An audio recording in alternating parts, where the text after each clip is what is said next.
Salem bus ஸ்டாண்ட்ல வந்துட்டு பழைய பஸ் ஸ்டாண்ட் வந்துட்டு நீங்க பக்தர்கள் அங்கிருந்து திருப்பி நீங்க வரலாம். பழைய பஸ் ஸ்டாண்ட்ல இருந்து 105 பஸ் ஏறி அதே மாதிரி இப்ப வந்து பஸ் விட்டுருக்காங்க நம்ம கோயிலுக்குன்னு சொல்லிட்டு மினி பஸ் விட்டுருக்காங்க.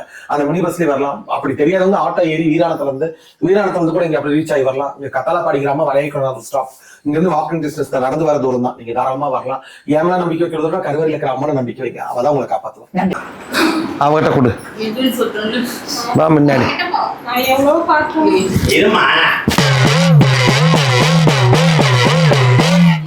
நல்லது கெட்டது பண்ணிக்க மாட்டேன், நல்லது கெட்டது செஞ்சிக்க மாட்டேன். நான் இப்படியே தான் இருப்பேன், இப்படியே தான் பண்ணிக்குவேன். யாரு பேச்சும் கேட்க மாட்டேன், எங்க போனாலும் அடங்க மாட்டேன். நான் இப்படியே தான் பொழைப்பேன், இப்படியே தான் வாழுவேன். என்னை விட்டுடா, என்னை வேணாமடா. நான் என் வழியில நான் போய்க்கிறேன், என் வாழ்க்கையை நான் பார்த்துக்கிறேன். யாருக்கு அடங்க மாட்டேன், இடைஞ்சலும் செய்ய மாட்டேன். அப்படிங்கிற புடிவாதத்தில் தான் உன் மவன் இருக்கிறா. யாராயா விரும்புற? யார விரும்புற?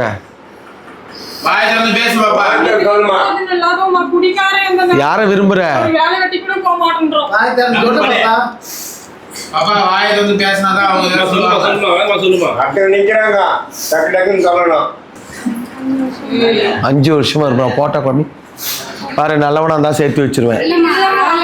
நீங்க அதை சொல்லக்கூடாது, அதை நான் சொல்லணும். அவன் இப்படி போட்டோ கொண்டு வந்து காமிக்கணும். நல்லவனா தான் சரின்னு ஒத்துக்குவேன், கெட்டவனா இருந்தா வேணான்னு விடுவேன். போட்டோ காமிங்க, நான் பேசுறேன். போன்ல இருக்குதாயா?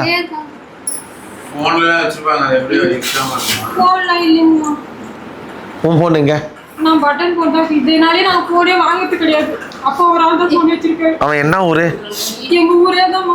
உங்க ஊர் என்ன ஊருன்னு சொல்லுங்க. 300 எம்என் போகுது. என்ன ஊராயா? திருக்கல்குன்றம். நீ சைலண்டா என்ன பண்ணுவாங்க? சொல்லுங்க. அவன் பேர் என்ன? உன் பேர் என்ன? யோகேஸ்வரி. நீ இன்னொருத்தனை கல்யாணம் பண்ணி வச்சாலும் அவனை விட்டுட்டு உன்னோட தான் வந்து வாழணும். இந்த பிள்ளையும் இப்படி பார்த்தல நிற்கிது. அவனுமே சரியில்லைன்னு தெரிஞ்சுதான் அவனை விரும்புது 5 வருஷமா. அப்பாக்கு எண்ணெய் குடிச்சு சேர்த்துறேன்னா கூட மதிக்க மாட்டேங்குது. அவர் இல்லை எனக்கு வாழ்க்கை. சரி, நான் சொல்றது ஒன்று கேட்பியா? விட்டுரு, போய் அடிபட்டு உதப்பட்டு துணி பொறுக்கிட்டு வரட்டும். எதிர்க்கே விட்டுட்டு இருக்க முடியாது. சரி, அப்ப அனுபவி. சொல்லி பார்த்து அவ கேட்கல, சொந்த புத்தி இல்லை, விட்டுட்டு வேலை பாரு. அப்பா இறந்துருவேன்ற நான் பண்றது. அவ இறந்துருவாள், அதுக்கு என்ன பண்றது? அவ செத்து போயிட்டா என்ன பண்ணுவீங்க? அவ போனோட போயிட்டு எங்க வீட்டுக்கு இருந்தா போதும். சரி, அப்ப விட்டுரு. அவ என்னமா பண்ணிட்டு போறா? எப்பறா அவ என்னமா பண்ணிட்டு போறா? விட்டுரு. ஒண்ணு நீ விடணும், இல்ல அவ வேணான்னு சொன்ன. அவ வேணான்னு சொல்ல மாட்டா. உன்னை பெத்தவளையும் வேணான்றா, உன்னையும் வேணான்றா. அவனைதான் வேணும்பா. ஐயா சொல்றது கேளு. முடியும்னா முடியாது. உன் பொண்ணு புடிவாதத்தில் நிக்கிறா. நீ என்னதான் தலையில வாங்கி குதிச்சாலும் உன் மவ சொல்ற பேச்ச கேட்க மாட்டான். அவனை தான் கட்டிக்குவா. ஓ, நல்லவனா இருந்தா பரவாயில்ல. அவளுக்கு தெரிஞ்சுதான் அவ விரும்புறான்னு சொல்றா. அப்புறம் நீ கேட்க மாட்டேங்கிற. அவன் குடிப்பான், எல்லா பழக்கமும் பண்ணுவான்னு அவளுக்கு தெரியும். தெரிஞ்சுதான் விரும்புறா. உனக்கு தெரியுமா தெரியாதா? ஏன் வாய் பேச மாட்டியா? இந்த ராங்கெல்லாம் என்கிட்ட வச்சு கீழே கிடக்கிற எடுத்து இழுத்து விடுவேன். இந்த ராங்கா நிக்கிறேன் என்னமோ.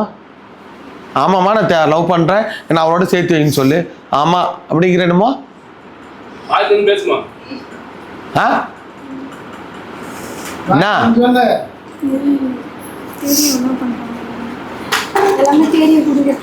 உங்க அம்மாட்ட சொல்லு.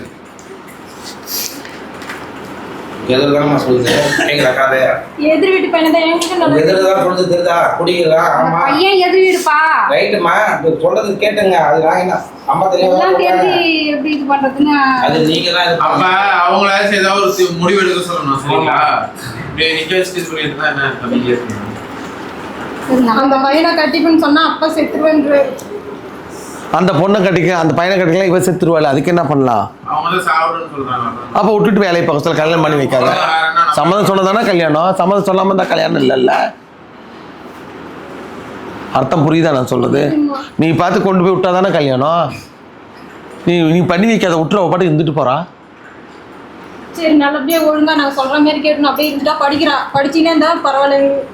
ஆனா சுத்துறான் அவன் கூட. யாராரு பார்த்தா எங்கெங்கயோ சொல்றாங்க. எங்களுக்கு அசிங்கமா இருக்குது. அவளாம் விடமாட்டான். நான் தமிழில் தான் சொல்லிட்டேன்.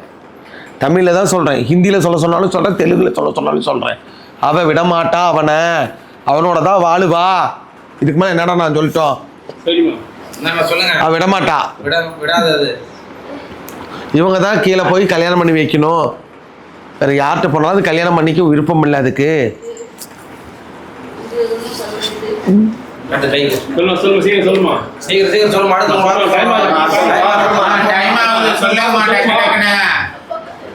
என் தாலி பார்க்க ஸோ அப்போ ஒன்றும் கல்யாணம் பண்ணி வைக்கிறேன்னு இல்லை, இப்படியே இருக்கட்டும்னு சொல்லு. என் வாழ்க்கையை இருந்துக்கிறியா? இப்படியே இருக்கட்டும். அது நான் பெற்றதுக்கு பொண்ணா வீட்டை கூட வச்சிருப்பேன். 2 பேரும் கிழக்கி மேற்கி கும்பிட்டாங்க போல வெளியே.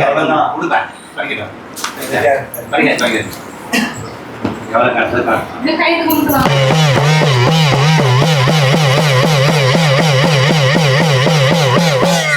3 மாசம் இல்ல, 3 வருஷம் இல்ல, 30 நாள் இல்ல, அவனே வந்து தாலி கட்டுவான், ஊரறிய கல்யாணம் பண்ணுவான்.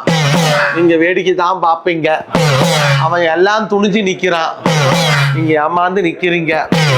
உங்க வாழ்க்கை போய் வண்ணத்தில் நின்று பிரச்சனை ஆளாகி இடைஞ்சல்ல நிக்கிறீங்க. கொஞ்சம் விட்டு புடுங்க. அவன் என்ன நடக்கிறான்னு பார்க்கலாம்.